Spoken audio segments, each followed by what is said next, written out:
ඔයා දන්නවද AMT theory එක ගැන නැත්නම් auction market theory එක? ඉතින් ඔයා financial market එකේ ඉන්නවා නම් crypto forex වගේ ඔයා අනිවාර්යයෙන්ම මේ theory එක ගැන දැනගන්න ඕනේ. ඉතින් ගොඩක් retail traders ලා chart patterns indicators වලට තමයි trade කරන්නේ. හැබැයි big players ලා banks, hedge funds, whales ලා ඒගොල්ලෝ ගොඩක් වෙලාවට trade කරන්නේ indicators නැත්නම් chart patterns වලට නෙවෙයි. ඒගොල්ලෝ ඇත්තටම trade කරන්නේ real data වලට. ඉතින් market එකක් move වෙන විදිය logically පැහැදිලි කරන හොඳම theory එකක් තමයි auction market theory එක. ඉතින් මේ වගේ theories තමයි big players ලා use කරන්නේ. ඉතින් retail trader කෙනෙක් විදිහට අපිටත් මේක use කරන්න පුළුවන් නම් chart එකට ගිහිල්ලා අපිට random lines, indicators, chart patterns වලට depend වෙලා trade කරන්න අවශ්‍ය වෙන්නේ නැහැ. ඉතින් අද දවසේ මම ඔයාලට පොඩි වෙලාවක් කරගෙන පැහැදිලි කරන්න auction market theory එක කියන්නේ මොකක්ද?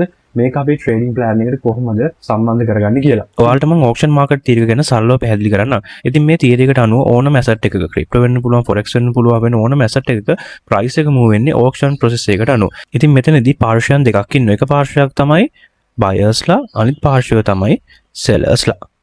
buyers ලා sellers ලා තමයි price එක move කරන්නේ. මේ theory එකට අනුව buyers ලා සහ sellers ලා හැමසෙම උත්සාහ කරන්නේ ඒගොල්ලෝ trade කරන asset එකේ fair value එක හොයාගන්න. fair value එක කියලා කියන්නේ buyers ලා සහ sellers ලා දෙගොල්ලොම agree වෙන price එක. ඒ වගේම මේ theory එකට අනුව market එක හැමතිස්සෙම rotate වෙනවා balance area එකක ඉඳලා imbalance area එකකට. ඒ වගේම trading වලදී අපි දැනගන්න ඕනේ මේ buyers ලා සහ sellers ලා අපිට කොටස් දෙකකට බෙදන්න පුළුවන්. එක පාර්ශ්වයක් තමයි aggressive buyers ලා සහ sellers ලා, අනිත් පාර්ශ්වය තමයි passive buyers ලා සහ sellers ලා. මේක තව අදහසකින් කිව්වොත් එහෙම market trades දාන අයට අපි කියනවා aggressive buyer කෙනෙක් හෝ seller කෙනෙක් කියලා.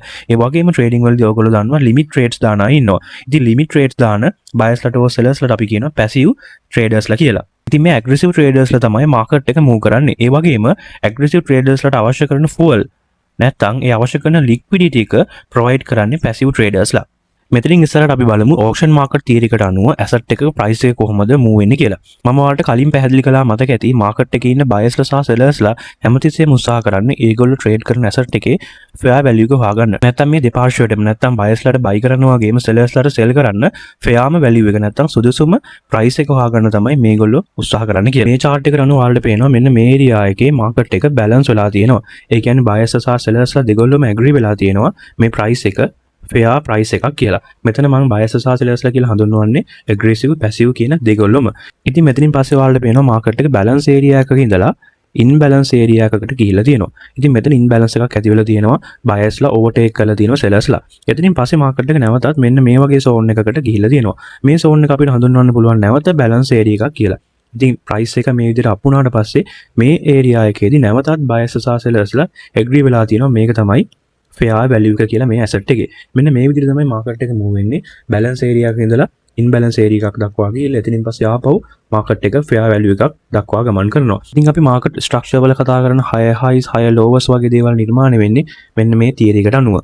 ඉතින් අද මම මේ පැහැදිලි කරලා දුන්න ඔයාලට මේ theory එකේ basic ම දේවල් ටිකක්. මේ theory එකත් එක්ක trade කරන්න නම් මේ දේවල් ටික ප්‍රමාණවත් වෙන්නේ නැහැ. මෙතනදී ඔයා ඉගෙන ගන්න ඕනේ තව ගොඩක් දේවල් තියෙනවා. ඉතින් ඔයාලා අනිවාර්යෙන් මෙතනදී ඉගෙන ගන්න ඕනේ order flow trading වල එන concepts ටික. මෙතනදී ඔයාලා volume profile එක read කරන්න පුළුවන් වෙන්න ඕනේ. ඒ වගේම ඔයාලට order flow එක identify කරගන්න footprint charts, ඒ වගේම heat maps වගේ දේවල් read කරන්න පුළුවන් වෙන්න ඕනේ. ඉතින් යාට ගිය lapse option, x option, delta divergences මෙන්න මේ වගේ දේවලුත් එක්ක තමයි අපිට මේ theory එකට අනුව වැඩ කරන්න වෙන්නේ. ඉතින් මේක සම්පූර්ණයෙන්ම order flow එකත් එක්ක ඔයාලා ඉගෙන ගන්න ඕනේ දෙයක්. ඉතින් ඉස්සරහට මම තව අලුත් videos අරගෙන එන්නම් ඔයාලට වැදගත් වෙයි කියලා හිතනවා. ඉතින් මේ වගේ අලුත් videos දිගටම බලන්න අපිව follow කරලා තියාගන්න. ඒ වගේම ඔයාලට order flow trading මුලින් ඉඳලා advanced වෙනකම් ඉගෙන ගන්න අවශ්‍යයි නම් ඔයාලට මගේ advanced mentorship එකට එකතු වෙන්න පුළුවන්. මම ඒකෙදි මුලින් ඉඳන් මේ දේවල් ගැන කතා කරනවා. ඉතින් අලුත්ම batch එක ජනවාරි 31 පටන් ගන්නවා. join වෙන්න කැමති අය මට message එකක් දාන්න. හැමෝටම ජය වේවා.